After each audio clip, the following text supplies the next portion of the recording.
Hello everyone, my name is Jeet Patel and I am presenting my paper on distributed hash table and the implementation. Yes. So the problem statement is we want to develop a distributed hash table, or we can say key value store, just like the document database like MongoDB and Redis or some NoSQL database. And this project aims to reduce the lookup time for these key value stores. Okay, let's get into much detail. So the functional requirement of the system is we should be able to find a node to store the key value pair. Let's say we have key 1 comma value 1, then we should be able to store the key 1 comma value 1. And the another requirement is we should be able to find out what is the value for the given key uh, into the node. Okay, and about the routing algorithm we can look at the end. The another non-functional requirements are, and the system should be reliable in terms of, let's say, if the system does have key 1 comma value 1, and if we want to try, like if we want to search for the key 1, then it should not say the value 1 is not associated with the key 1. So in short, the result should be reliable.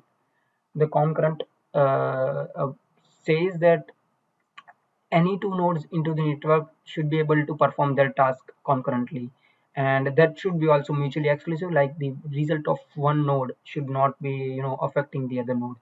And the last part is fault tolerant. It's like, let's say we do have n keys stored on some particular node and we want to let's say that node goes down, then all those keys should be redistributed to somewhere else, or we should have some replication mechanism. So these are the non-functional requirements. uh, Currently we do have solution of this as a hash table. Generally that hash table is implemented by hash table in C++ and hashmap in Java. The general lookup time is order of 1. That means the lookup time does not depend upon the number of keys that we have stored onto the network, onto the node, into the hash map, or let's say hash map. But the problem is it is almost impossible to save, let's say when you have n number of keys, which is about a billion or so. It is almost impossible to save those many keys onto one single random access memory. And that's why we have a solution of distributed hash table. So it's just the hash table which is onto the n nodes. So there will be a network of computers, and all the computers will be saving their own copies of keys that we will be allowing them to store. The problem here will be lookup time, because let's say we have n nodes into the network and each node can save m number of keys, then total lookup time can be order of n into m. uh, and that time can be as much, it's greater. So what we want to do is we want to reduce the time, and that's why the challenges of these. Okay, yeah, the challenge of the algorithm is to reduce the lookup time for the given key. Let's say I do have a key called key 1 and I want to search into the network. I should not be going to every other node and try to search for it. What we can do is we can use a CORD, which is a scalable peer-to-peer lookup services. uh, that CORD, a paper on CORD, which was presented in, I think, 2002, and the paper link is given into the slides. uh, so the CORD is a mechanism by which we can reduce the lookup time from order of n cross m to order of log n, where n is the number of the nodes into the network. So how we'll wanna do it? We'll use this CORD architecture. So in CORD architecture, we simply have a number of nodes, which you can see here: 0, 1, 2, 3, 4, 5, 7, something like that. And that will be called a CORD ring. On each node, there will be something called finger table, and finger table points to the node which you should be looking. Okay, let's get into the detail. So in generally a CORD architecture, what we have is every client node will have its own IP address and port. So we'll combinely join the IP address and port. We'll apply a SHA-1 algorithm on it, and it will give us the hashed node key. So let's say that is generally a key, you know, uh, called the node ID. In a network, if you have a node, then the ID of that particular node will be hash node key, and that will be different for all the nodes that we do have. Uh, Similarly, we want to store some key value pair, and for the given key value pair, what we can do is we can get the key, we can apply SHA-1 on it, and we will be having a resulted hashed key. So now, how we can find out where this particular key value pair will be stored? We can find it out with the help of this. Oh, sorry. We can find it out with the help of this function, which is hashed key mode 2 power m minus 1. So ultimately, you apply the SHA-1 on it, you get the hash key. Hash key should be, I think, some bits long, and out of which we'll be removing the m characters generally, and then we'll be converting into the integer. But for this present project, I am simply getting the SHA-1 key, the result of SHA-1, and trying to convert directly into the integer value, and that will be mapped with the help of this function to some particular node ID, and at that node ID we will be storing the key value pairs. So okay, and how the key value pairs, let's say some node ID which we got is not onto the ring, then what we'll try to do is we'll try to store that key value pair on the first node which is into the clockwise from the k network, k nodes ring network. So this is a thing, simply a chord ring. Let's say we have nodes called n1, n8, n14. How we got these nodes? Every node will have its own IP address and port. We have converted into the SHA. We have applied SHA-1 algorithm, and then we have got some long string out of which we have reduced some m bits of the SHA-1 results, and then we have converted the remaining string into the number. And let's say number we got was 1.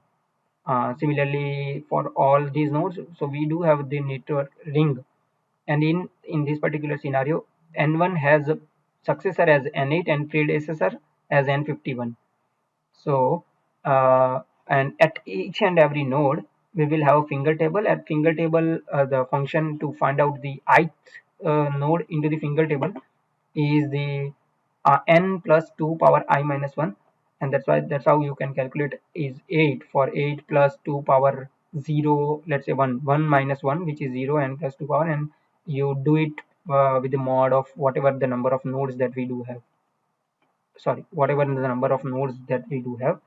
And this will help us to reduce the hopes that we will try to find out if the key is not present. Let's say we are coming here to find it out the node, and let's say we come to n8 and we want to search for some key whose hash value is, let's say, 36. So what will it will do is we'll try to find out from here whatever the largest value that we can find out, which is still smaller than the given key. Then what we can do is we can simply, rather than going at n14 n21, we'll directly jumping here, and we'll try to find out that whatever is the greatest number which is smallest. So for the 32 we have got the 42 as the result. We'll try to search at 42. If we are able to successfully find it out, it's good. If we are not able to find out, we'll just pass on to here and 48, and now we'll again go recursively to find it out into the finger table of n48. So that's how the chord architecture works. In my implementation, I have used the Java remote method invocation, multi-threading also, to create the connection and uh, to the remote connection, and make another thread for all the connections that we do have. Initially, I tried to implement everything into the Docker. I was unable to persist some data into the Docker network, and in between, when I felt that I will not be able to make the project along with the Docker, so I just left the Docker part, and that's why now the project is simply a Java program and some efficient implementation of the finger tables. So what I am able to achieve is I am able to currently create some overlay network. The overlay network is just a Docker terminology. Otherwise, we can call it as a chord network. The nodes can join overlay network at any instant of time, and any number of nodes can join that network as long as we are defining those number of nodes when we are initializing the classes. Then now we can store the key value pair with applying SHA-1 algorithm on it and any nodes, and the keys will be appropriately distributed, and these uh, the network is also giving us the uh, expected results as well. So these are the achievements. The demo you can see here. Let me check just the link is working or not. uh, yes, I think it's working. So let's get back to the PowerPoint presentation. Yeah. uh, about the problems I have addressed. Performance. Normally, if you create a ring of n nodes, it should take order of n into m time. But here I am successfully able to implement the CORD algorithm, and that's why now the performance is improved in terms of time to find out the key. That's why we have addressed the one distributed aspect of the distributed systems, which is performance, because now it's taking order of log n time, where n is number of nodes that we do have in network. The second problem that I have addressed is scalability. Whatever number of nodes that we want to add into the networks, it is able to do is it is able to distribute the keys onto all of those nodes. And the third part is concurrency. I do have a master node here, just to which is nothing but the RMI server.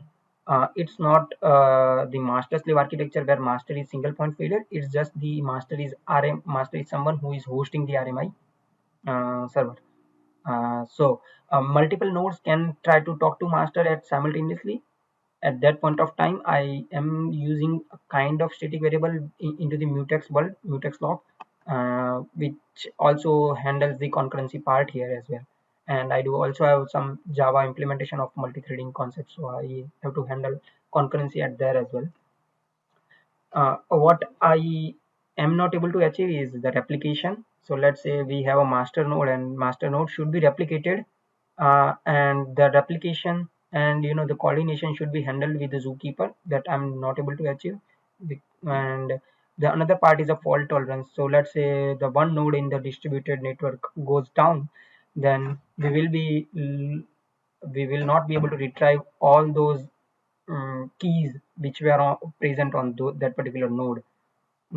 So I need to add that particular part also into the fault tolerance mechanism, and the more details are also into the project report.